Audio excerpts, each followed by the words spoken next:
প্রথমে পিলখানা হত্যাকাণ্ডের মাধ্যমে আমাদের প্রতিরক্ষা ব্যবস্থার মেরুদণ্ডটাকে ভেঙে দেওয়া হয়। একটা সাধারণ সরকার থেকে তারা ক্রমান্বয়ে একটা দানবে পরিণত হয়েছিল।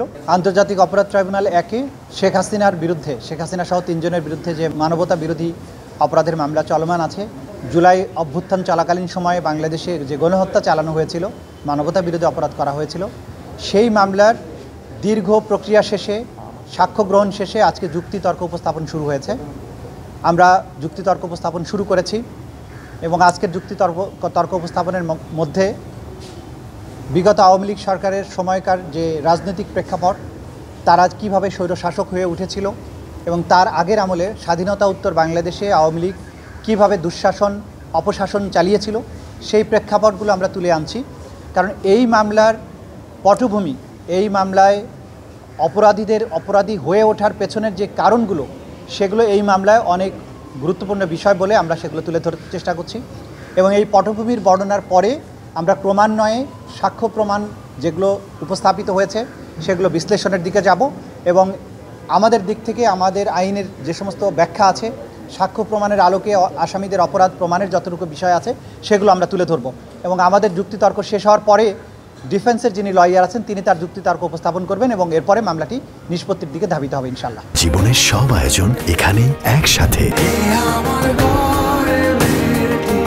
যে 15 বছর ধরে এই সরকার ক্রমান্বয়ে যে দানবে পরিণত হয়েছিল, প্রথমে পিলখানা হত্যাকাণ্ডের মাধ্যমে আমাদের প্রতিরক্ষা ব্যবস্থার মেরুদণ্ডটাকে ভেঙে দেওয়া হয়। আমরা বলেছি যে সেনাবাহিনী যার সাথে একটা নাম সবসময় যুক্ত করা হয়, দেশপ্রেমিক সেনাবাহিনীকে দেখলে বাংলাদেশের মানুষ, আপনারা জানেন যে রাস্তায় দেখলে মানুষ ফুল নিয়ে এগিয়ে যায়, স্লোগান দেয়, তাদেরকে জড়িয়ে ধরে। তার মানে সেনাবাহিনীর সাধারণভাবে সেনাবাহিনীর প্রতি বাংলাদেশের মানুষের যে আস্থা আছে যে তারা দেশকে রক্ষা করেন, সেই জায়গাটাকে ভেঙে দেওয়ার জন্য 2009 সালের 25শে ফেব্রুয়ারি 26শে ফেব্রুয়ারি পিলখানাতে সেনাবাহিনী অফিসারদেরকে হত্যা করার মাধ্যমে আমাদের প্রতিরক্ষা ব্যবস্থার মেরুদণ্ড তারা ভেঙে দেওয়ার চেষ্টা করে। পরবর্তীতে গুম খুনের কালচার চালু করে, পরবর্তীতে নির্বাচন ব্যবস্থাগুলো ধ্বংস করে দেয়, তত্ত্বাবধায়ক ব্যবস্থাগুলো বাতিল করে, দুর্নীতি সর্বগ্রাসী রূপ পায়। এইটার মাধ্যমে একটা সাধারণ সরকার থেকে তারা ক্রমান্বয়ে একটা দানবে পরিণত হয়েছিল। জনগণকে নির্যাতন করা, হত্যা করা, ভয়ের রাজত্ব কায়েম করা, এটা ছিল তাদের টার্গেট। এই দানবীয় শাসকই একটা পর্যায়ে এসে 2024-এ আমাদের তরুণ তরতাজা প্রজন্মের উপরে তারা সর্বাত্মক আক্রমণ চালায়, তাদেরকে হত্যা করে।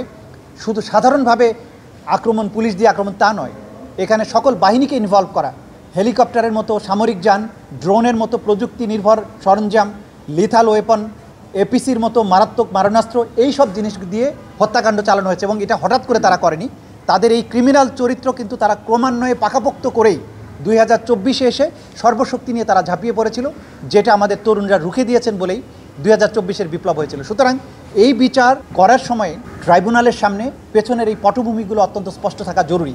সে কারণে এই পটভূমিগুলো আমরা তুলে ধরছি, সাথে সাক্ষ্য প্রমাণগুলো, এটা যে বাস্তবে কী ঘটেছিল সেই সাক্ষ্য প্রমাণগুলো আমরা তুলে ধরছি।